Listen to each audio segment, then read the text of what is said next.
Olá, fazer mais, com mais qualidade e gastando menos. Parece que essa é a busca sem fim de qualquer empresa, né?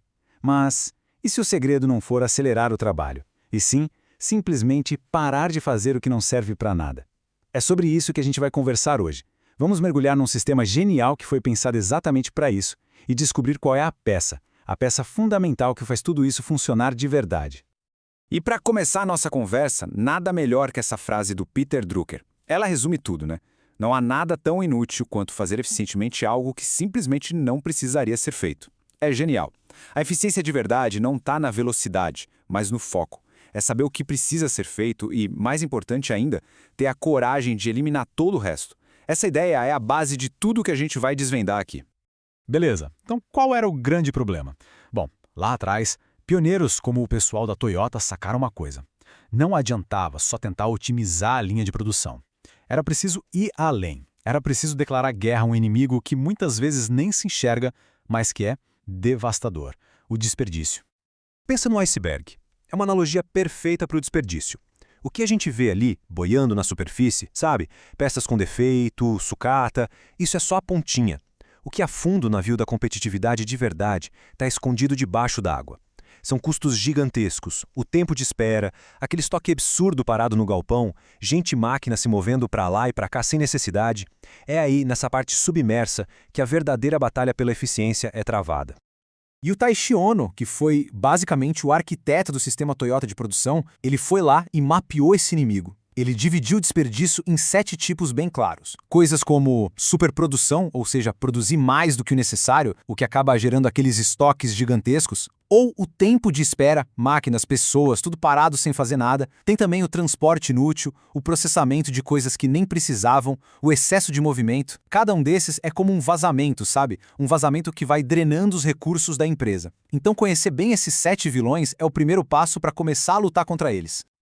Ok. E qual foi a grande estratégia criada para combater esses desperdícios todos? Bom, não é só uma técnica, é uma filosofia inteira, uma forma de pensar revolucionária. A gente está falando do Just in Time, ou simplesmente JIT. E o conceito do JIT é de uma simplicidade que chega a ser genial. Nada é produzido antes da hora. Ponto. Cada pecinha, cada componente, cada produto só é feito no exato momento em que a próxima etapa do processo precisa dele. Nenhum minuto antes, nem uma unidade a mais. Isso vai direto na jugular, na raiz da maioria daqueles desperdícios que a gente acabou de ver. E aqui está a grande virada de chave do JIT. Ele inverte a lógica da produção de cabeça para baixo. O sistema tradicional, ele empurra. Cada setor produz o máximo que consegue e empurra para o próximo, sem se preocupar se o outro precisa ou não. O resultado? Estoques gigantes. Já o JIT, ele puxa. É a demanda lá na ponta do cliente que dá o sinal. Esse sinal puxa o que precisa da etapa anterior, que por sua vez puxa da anterior, e assim vai, como uma corrente.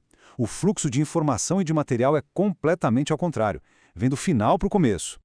Tudo bem, a filosofia é linda, né? Mas como é que isso funciona na prática, lá no chão de fábrica? Uma filosofia precisa de uma ferramenta para se tornar realidade. E no caso do JIT, essa ferramenta tem nome: Kanban.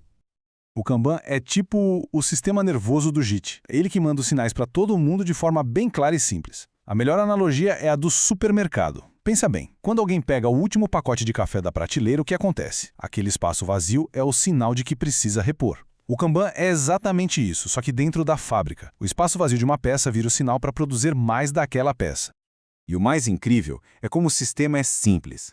Funciona mais ou menos assim, ó. A linha de montagem usou todas as peças de uma caixa.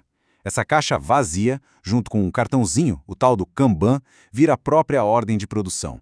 Ela é enviada de volta para a etapa anterior com a mensagem: "Ei, pode produzir mais um lote pequeno disso aqui, porque a gente já vai precisar." É um ciclo, visual, simples e que controla o fluxo de um jeito super eficaz. Até aqui, tudo parece perfeito, né? Um sistema inteligente que se autorregula. Mas calma, é exatamente aqui que surge um problema, um paradoxo. Pensa comigo. Se a gente vai produzir em lotes bem pequenos o tempo todo para não ter estoque, isso não acaba criando um problemão em outra área? Essa é a pergunta de $1 milhão. Porque produzir lotes pequenos significa ter que parar a máquina e trocar as ferramentas o tempo todo. Mudar a configuração da máquina, o que a gente chama de setup num sistema tradicional, podia levar horas. Imagina fazer isso várias vezes por dia. Todo o ganho que a gente teve eliminando o estoque iria por água abaixo com a máquina parada. E aí, como é que se resolve essa sinuca de bico? E a resposta? A resposta para isso é a verdadeira revolução por trás de todo esse sistema, o setup rápido. Essa é a peça-chave que a gente falou lá no começo. É o motor que impede que o JIT e o Kanban sejam só uma teoria bonita no papel. É a capacidade de reconfigurar uma máquina inteira em questão de minutos, não horas, minutos. Sem isso, pode esquecer, produzir lotes pequenos seria um desastre. Sem isso, o sistema todo desmorona. Pensa só na importância disso. É o setup rápido que faz com que produzir lotes pequenos seja viável, que vale a pena financeiramente. É ele que elimina aquele desperdício terrível do tempo de espera, da máquina parada. E o mais importante de tudo, é ele que dá para a empresa a agilidade, a flexibilidade para responder quase em tempo real ao que o mercado quer. Sem a capacidade de trocar o setup rapidinho, o sistema de puxar a produção não tem força. Ele engasga e para. Beleza. Agora que a gente viu todas as partes, vamos juntar esse quebra-cabeça e enxergar o quadro completo. Ver como tudo isso forma um sistema único, poderoso e super integrado. Olha só como o encaixe é perfeito. O Just-in-Time é a filosofia, é o porquê a gente está fazendo tudo isso, para acabar com o desperdício. O Kanban é a ferramenta, é o como a gente faz isso no dia a dia, o controle visual. E o setup rápido? O setup rápido é o que faz a mágica acontecer. É o facilitador, o que torna tudo isso possível na vida real. É o que garante a eficiência. Um não vive sem o outro. São como 3 engrenagens de um mesmo motor. Se uma falhar, o motor para. E quais são os resultados práticos disso tudo? É um ciclo virtuoso, um ciclo do bem.